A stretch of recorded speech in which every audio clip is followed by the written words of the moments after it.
Welcome everyone again to another Tuesday, or we'll say Tuesday update, Wednesday update. So we delayed our update yesterday because there were some important things that Rishi was announcing in relation to the furlough scheme. So we're going to integrate those to our update today.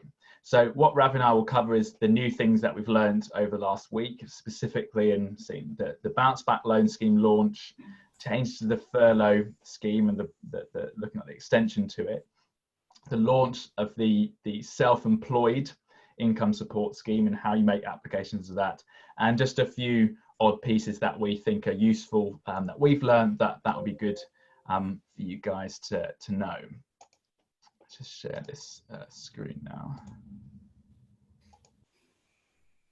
So Ravi, it'd be really good if you could just give us a run through of what you've seen yourself and with clients over the last 7 days with these bounce back loans.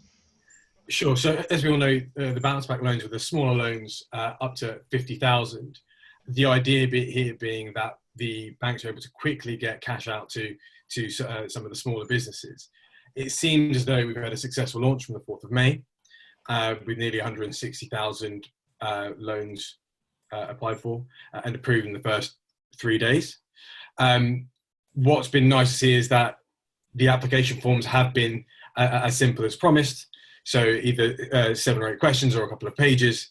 And what we're understanding from a few clients is that funds are being paid out within 24 hours. So, you know, we are seeing on the ground that lenders like Lloyds, who are actively moving internal staff to focus on these types of loans, pay out quite quickly.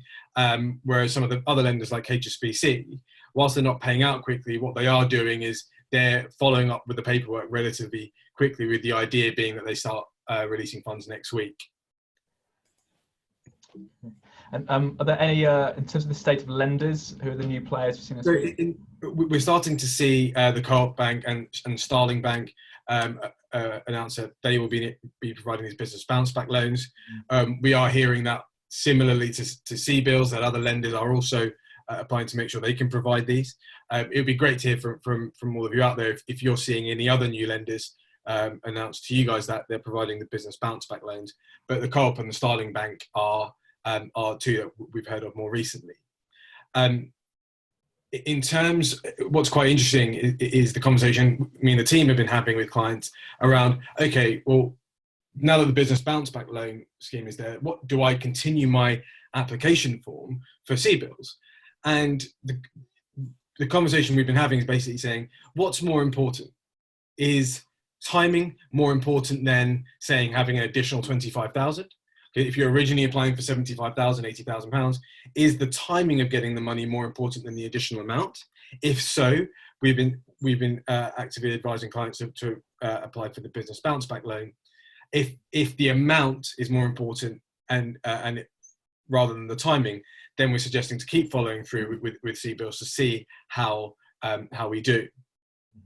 And that was one of the really important features of the bounce back loan scheme, was the speed part. So the 50 grand was great for very small businesses, but it was the fact that you could get money very, very quickly. I'd say that with the exception of the larger loan capital raises have been working on for clients, is most of the small ones, 50, 25 to 100,000 pounds, have been around, we need this now, otherwise at the end of the month things aren't looking so great. So this solves that problem. Exactly that. Now, if you're one of the lucky ones who bank with Lloyds, then you're likely to see that money have it either already come in or quite quickly after applications approved. Great. Okay.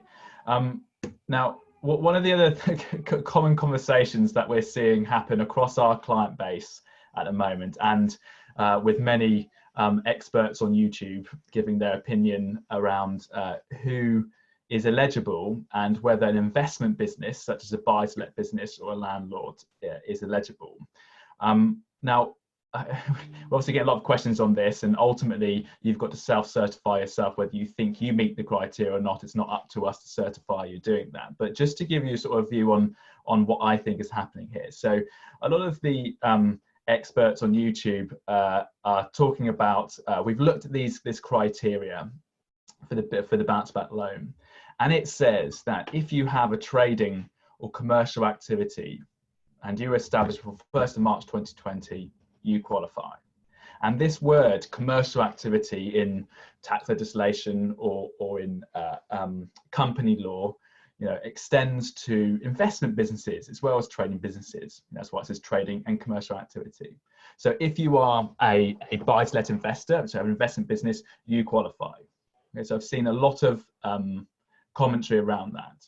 But what that commentary has rarely moved on to is one of the further points down, the second to last point here, that clearly states that you derive at least 50% of your income from your trading activity rather than your commercial activity in order to meet the application. Okay, so the way that we're reading it here is that if you've got a mixed business of investment and trading going on, then at least 50% must be over that. And if you are entirely an investment business, so you have a buy-to-let portfolio which you rent out, hold assets on the balance sheet and you rent out, then you don't qualify. Now, because it's self-certification, we've had lots of our, not lots, but a handful of our buy-to-let investors, and we've heard through our networks of other buy-to-let investors who are being awarded these loans. Okay, the way I see it's on the basis that you've certified that 50% of your income does come from a trading activity, and your understanding of the rules are that you do qualify. So that's your certification of the scheme. Okay, I think you need to be very, very careful with doing that. Don't just rely on the basis that someone else is doing it, therefore I should do it. That doesn't mean that you are necessarily certifying yourself correctly under the scheme. You need to be very careful. The words haven't been chosen too well here, and it would be great if the government issued some more guidance, some explicit guidance, whether a buy-to-let or investment business does qualify.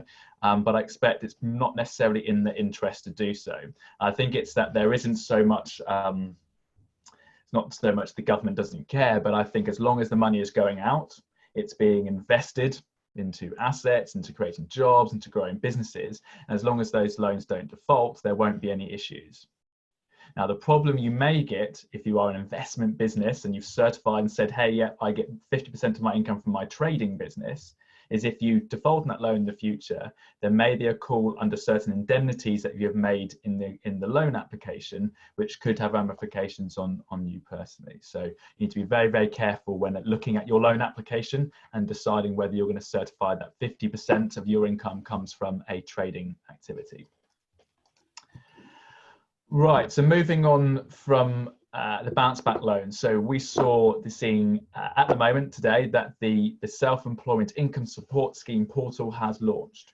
So remember that this is the self-employed answer to the employment scheme, the furlough scheme, which was giving companies grants to cover employee wages. These are grants being made directly to self-employed individuals. Now, just a quick touch back on what you get and who qualifies. So remember that much like the furlough scheme, it's 80% of your profits rather than your income, capped at $2.5 grand, and at the moment for 3 months. So this scheme at the moment hasn't been extended to July. It's just March, April, May. Okay, so we're likely to see an extension, but we haven't had one yet. So as usual, and as Ravi always tells his clients, is be conservative. Don't rely on cash you think might come in. Plan for cash that you know is going to come in. Okay. Now, in the qualification criteria, obviously you've got to be self-employed, which does include partnerships and LLPs. So we've got lots of clients who are structured as LLPs, and the members within those LLPs may qualify. Okay.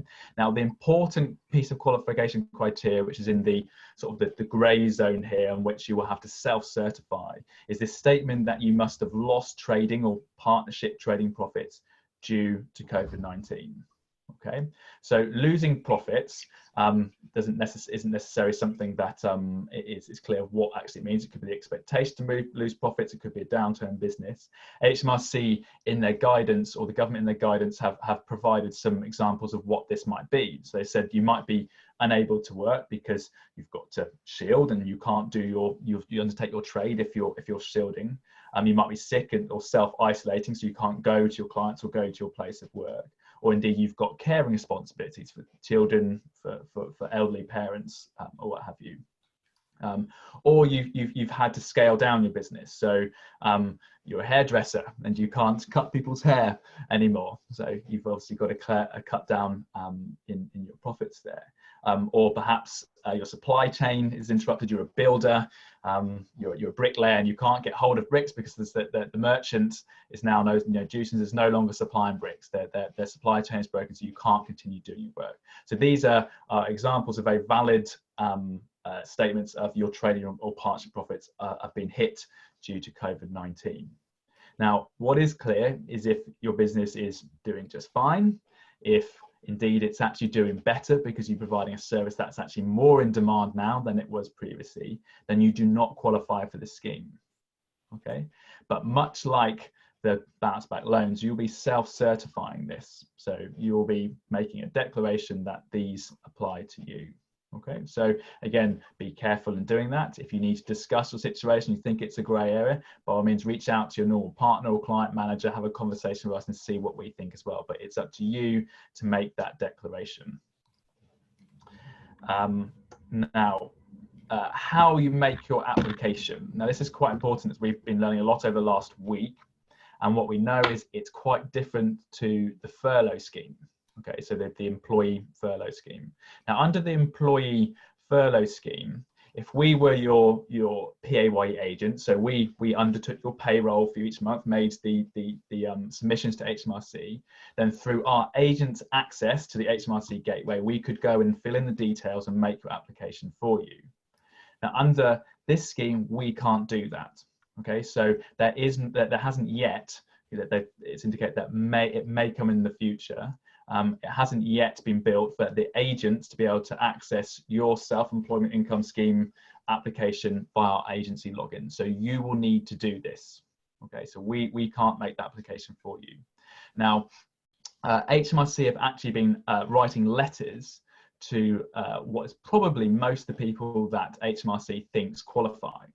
And in these letters, you've been given a date between the 13th and 18th of May, of which you're being told to go to this website and make your application. Okay, and presumably the reason why we've seen different dates is to handle load on the website. So quite a smart thing to do, so they don't get the portal crashing with too much overload in one go. We know that you can't make your application before the date they're given, so presumably on the date or after the date that you can make your application.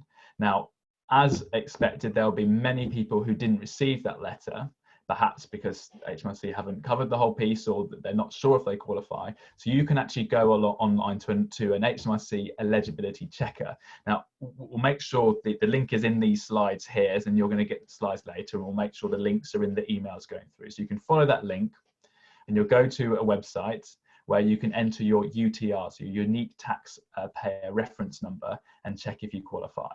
Now, you can get this number from your tax return that maybe we produce for you each year, always being at the top, or you can just, if you reach out to your partner, client manager, or the personal tax team, they can pull this out of our system for you. You also need your national insurance number to do your check. So once you've done your check, and if it seems that you can qualify, you'll need to either log on to the HMRC gateway or create a logon to do that. And to make this process as easy as possible, you should be able to get a link straight from the assessment checker that will lead you to create a logon, just as if you're creating a logon for some e-commerce site or what have you. You can create your logon and make your application straight away. So it should be quite straightforward to process this yourself. Of course, you're going to need your bank account detail in addition to your UTR and NI number to tell HMRC where you want your money. Now, the other feature of this that is different to the furlough scheme is that you won't be making a calculation. Okay, HMRC will be making this calculation for you based on data they've got. So remember, with the furlough scheme, advisors like us, websites and stuff, were setting up all these calculators that were, taking all the rules that were set up by the government, by HMRC, and saying this is how you calculate your furlough scheme, just as the same way we look at the rules and calculate your tax. So we were calculating and then submitting, this company is due this grant. Okay, with the self-employment income support scheme, you will not be doing that. You will receive a calculated number by HMRC, which will tell you this is what we're going to give you. And just as a reminder, it's based on the average of your last 3 years profits of 18, 19, 17, 18, 16, 17. Okay, if you have less than 3 years, it'll take the average of the years that you do have. It'll pro-rata this into months. So in this example here, we've got an average of 44,000 over 3 years, split into 12 months. You've got a number, 3666. You take 80% of that, and then it's capped at 2.5 grand. So it is the lower of 2.5 grand or that number. Okay. And remember, you're also going to receive this as a lump sum for March, April, May. So the maximum you get is £7,500. Okay. Now, just a quick few sort of FAQs on this, as these are questions that we've had in. Remember that the scheme is capped at £50,000 of trading profits. So if you have more trading profits than that, you fall outside the scheme. The way that trading profit cap is assessed is either if your average over the last 3 years is less than 50,000, you qualify. If your average over the last 3 years is above 50,000, but the 18-19 year is below, you also qualify. Okay. If you don't meet those criteria, you don't qualify and you don't have access to this scheme. So you'll be having to look at things like the bounce back loan to support your business instead of this. And again, I'll repeat it each week, is that, because we still get questions on this, is that directors, if you're a director shareholder of a limited company, and you're probably remunerated using a dividend each month or annually and a small PAYE element of your income, you don't qualify for this. So that income does not count as self-employed income. So again, you'll be looking to the bounce back loan scheme, potentially the furlough scheme for directors, though we talked through before, it doesn't really give you good return. So the bounce back loan scheme, Sybil's loan scheme are probably the areas you want to go to seek support. Obviously, in addition to any grants you might receive for being a retail business and the like. Okay, the big update from yesterday from our friend Rishi. So Rishi, for a while, has been due to tell us what is going to happen post-July with the furlough scheme. And across industry, across government lobbyists, we've been pushing for something that gives us a phased reduction of the scheme. What we don't want to see is come July, end of July, the furlough scheme is removed and businesses again are loaded up with the same wage bill, but have potentially not the same ability to output and not be able to meet that and have to turn to redundancies. So Rishi and the team have obviously been planning this for a while, but they've released the information yesterday, or part of it. So what we know that a furlough scheme of some sort will continue until 31st of October, which is my birthday, so a good day to finish on. The scheme as we know it will end on 31st of July, and we've known that all along. Now, come the end of 31st July, there will be a change to the scheme, and the two main changes that we're aware of. The first one is that the scheme will allow now a part-time furlough definition. So one of the things that we've been battling with the clients, and Ravi and team have been doing a lot of modelling with clients about, is this question of, is it worth keeping this employee at least partly productive and producing something, or furloughing them, which makes them zero productive. They can't do anything apart from some training. And we've been doing lots of calculations with clients to figure out which one shall we do. Okay, do we furlough them, no production, have a bit of production, cover wages, but make very little profit? Okay, now come August, it looks like we'll be able to actually make that calculation work better for businesses, in that you could have someone furloughed perhaps for 2-3 days and then working for 2-3 days as your demand for what you produce, the service you provide, starts to ramp up again. So perhaps you're a cafe just doing takeaway trade, you might find that you can have some of your staff come back in, or you're a manufacturing plant. Ravi always uses the window business that he's got a number of window businesses he looks after, and looking at their manufacturing run, and actually the demand starting to come back as construction starts moving at full pace again, people start spending on their homes again, and you want some of your workforce coming back. Ravi, have you got any interesting views at the moment, things you're doing with clients about modelling this? Yeah, so you're exactly right there, John. So what the announcement around the furlough scheme, in addition to the government announcements over the weekend, have led to a lot of discussions around replanning for the next few months. Now, it's not as easy as saying, okay, like, let's get all of our staff back in and ramp up production or get as much services out the door. It's very important to understand, okay, what are our clients willing to accept and pay for right now? So what a lot of the business we're working with at the moment, as part of this replanning exercise, the first thing we're doing is communicating with our customers to understand what their appetite is and what their demand is in terms of accepting our work, whether that be a service or a product. Once we're able to understand that, we're then saying, okay, well, what's it going to take as a minimum to provide that? And then we can start planning out, exactly like you said, what does this ramp up look like? So we're expected to deliver 25% of our full capacity this month, 45, 65, and then 100 in a few months' time. We can then start bringing back and adapting our staffing numbers to match that, along with the government support in those months. So capacity planning is a thing that you should be doing, and so what you're saying is you're working, encouraging clients to do your capacity planning on the basis of assessment of demand. Exactly that. So you're reaching out to clients, assessing demand, looking at data in the market presumably as well where you can, assessing how you're going to ramp up the business and the output. And this is a great offer from Rishi, because it gives us an excellent tool to allow that ramp up to happen more smoothly, rather than a line of sound where we've either got to make redundancies or keep people on unpaid leave for some period as we look to open the capacity of our service or factory. Exactly that. And so by focusing on the customer demand first, we can then understand okay, how much do we need from our suppliers and by when, and then we have that conversation. Yeah. And those two things together allow us to do some planning around our staff levels. Yeah. So as always, planning is the key. Planning is the key. Future forecasting and making decisions now based on theories of the future.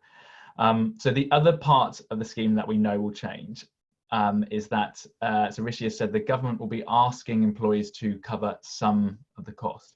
Now, the interpretation of this at the moment is it's likely to mean something like the government will cover 60% of the wages, and you'll be required, you'll be mandated as an employer to top them up to at least 80%.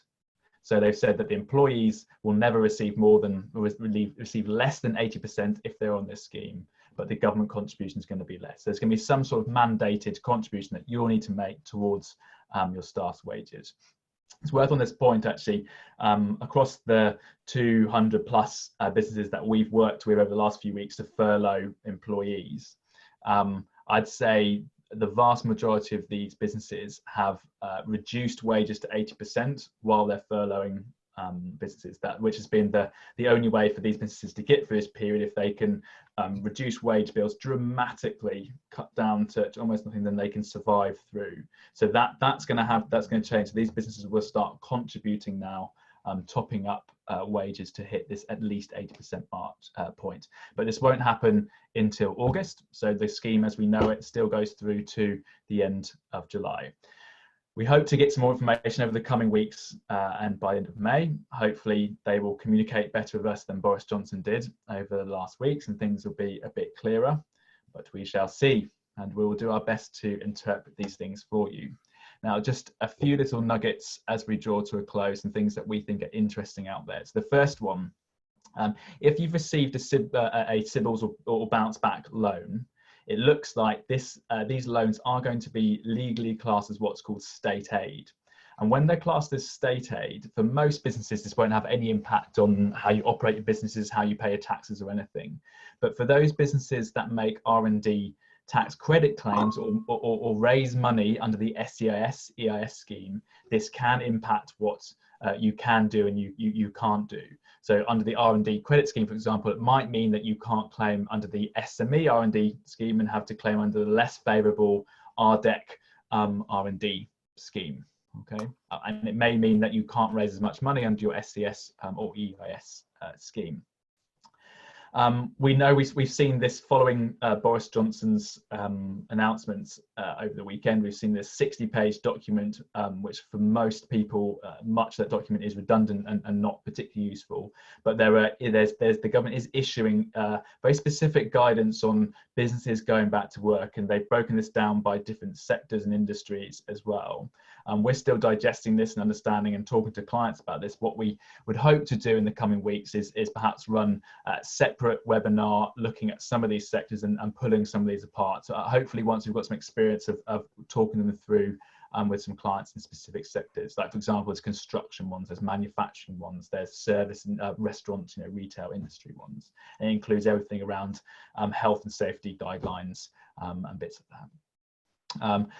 For those of you who are making your own furlough claims on the HMRC portal, there's been the first update to the portal where you can save a claim halfway through and come back to it. If that's useful to you, that's great. The bit that we want to see come out, which will hopefully come out in the next iteration of the portal, is where we have the ability to go back and amend previous claims. So, for example, you might have put a claim in and realised you've left someone off of the furlough group that you were claiming, or the dates were quite wrong. At the moment, you can't go back and amend that. You'd have to contact HMRC and go through a painful process with them to even try and get hold of them to make any changes. So hopefully that is coming soon as well. Okay, that draws our main presentation and information to a close. Rosie, do we want to go to some Q&A? Yeah, we had quite a lot of questions pre-submitted before the webinar. I think you've covered a lot of them, as I've shared them with you, John, but there's just a few that I think could be covered off as well.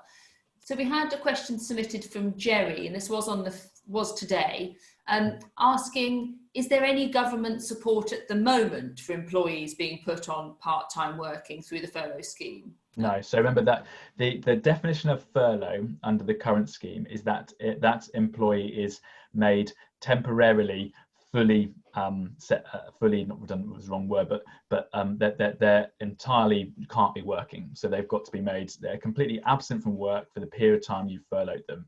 We've seen updates to that guidance in that they can train. They can do mandated training for them, but they can't do anything that contributes to the business during that time. So it doesn't count for part-time people.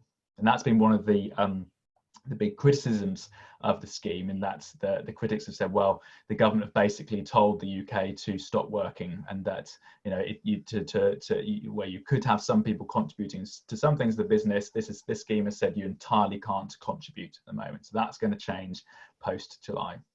Okay, so it's from the 1st of August that changes. Well, we think at the moment. So remember that we've just had Rishi stand up and give us just our overview, and we've not got anything, we've got no rules, no legislation or anything yet. We'll hopefully see the more specific information come out in the coming week or so.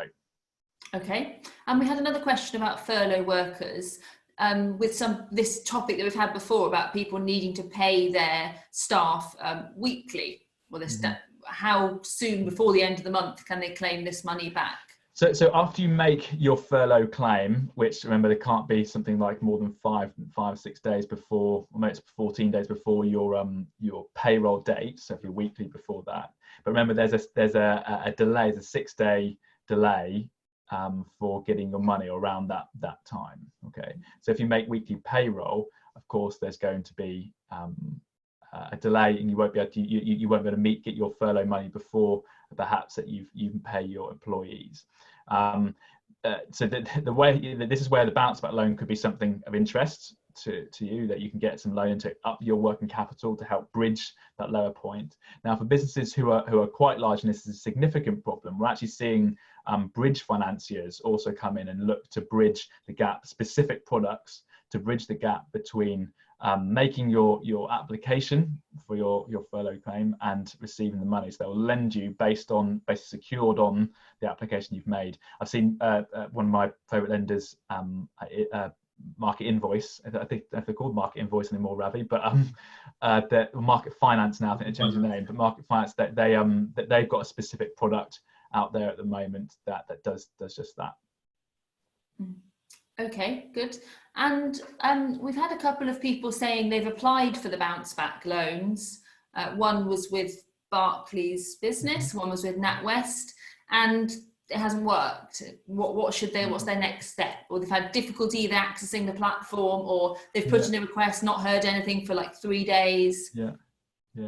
Well, I mean, as Ravi pointed out earlier, and Ravi, you might want to comment on this, we're seeing some success, particularly with, I think, Lloyd's at the moment seem to be the best at this, but there inevitably will be delays by some, right? Exactly that. So, it's not a case that all the banks are moving as quickly as each other. We've actively seen Lloyds redistribute staff internally to work on the business bounce back loan. Now, what I would suggest is that there are, as the days go on, just like CBILS, there are a number of lenders who are, a number of newer, more lenders being able to provide the business bounce back loan. So I'd speak to them. Obviously, I'd speak to your relationship manager if you have one, but I don't think there's anything particularly stopping you from applying to a number of the banks offering, which is what I would recommend if you're not hearing back from your current lender.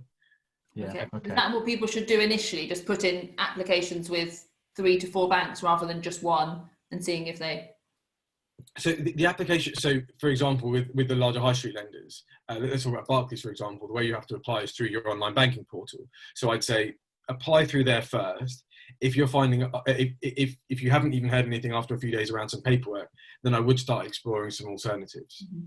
But for example, HSBC have tended to be somewhat slower than the rest, and even they are providing paperwork a few days after the application. So I would give it a few days to wait and see to hear, and then start making some decisions. Mm. Okay. Yeah, what I think would happen as well is that as we see the kind of the initial the first week of just been an influx of applications, we'll see that probably tail off and stabilize a bit, and perhaps we'll see the banks then over the coming weeks start to process these a lot quicker. But I personally think it was inevitable. I think when we were first talking about the bounce back loans, I was suggesting that you've got to give yourself 7 to 10 days. Yeah. Not just 24 hours to set aside for making the application, because you've got to assume there will be delays in this process. But either way, because it self-certifies, there's very little banks, very little the banks have to do to process and check your loan. Mm-hmm. So like the CBILS loan, where they have to assess, they have to have a credit officer, or indeed a computer. So Funding Circle, very computer-led. They have something that assesses your loan application, segments it into high risk, low risk, medium risk, and then has to have a bit, has a decision tree after that about how what more information what we might need, whether we need to ask questions around certain areas and the like before they can make a loan. Bounce back loans don't have that. Mm. So not that we've seen so far anyway. No, I think just that we've spoken to a couple of the relationship managers and what they, for the different banks, Barclays, HSBC, and what they are saying is that these applications are going through to a central place.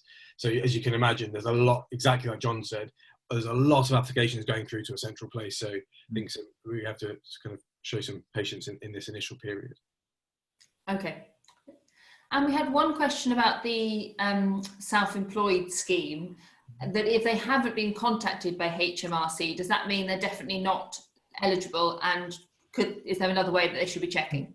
No, so like we talked about earlier, is you can, we'll make sure you can get the link for this, but if you Google the self-employment scheme checker, I'm sure you'll get to the HMRC page pretty quickly.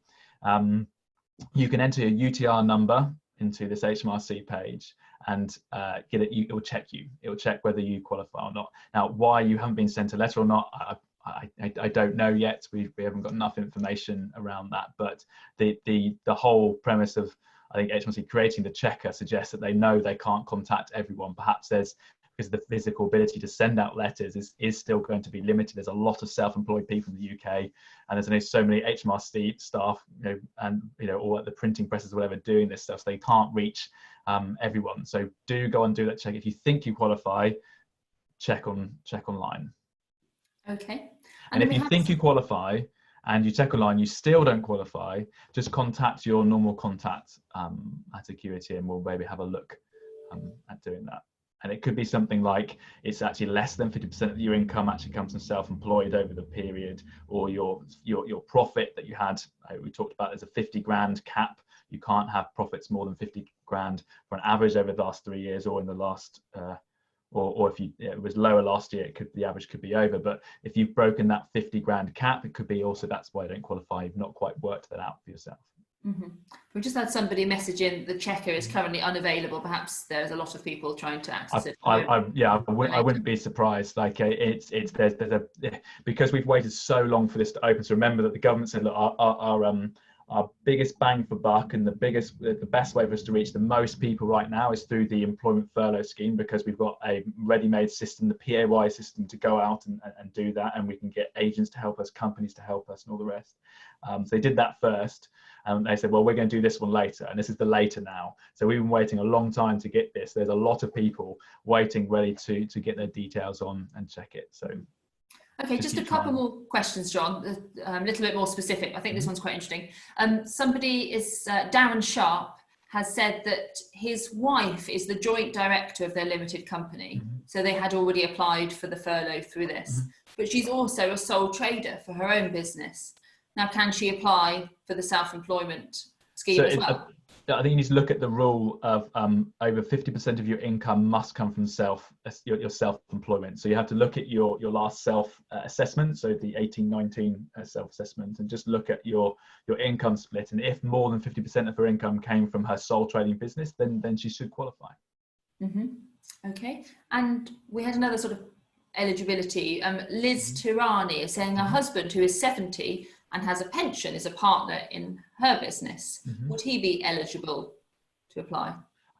The same check will apply as the 50% check. So I think it sounds like this is going to be quite an important feature for people to look at.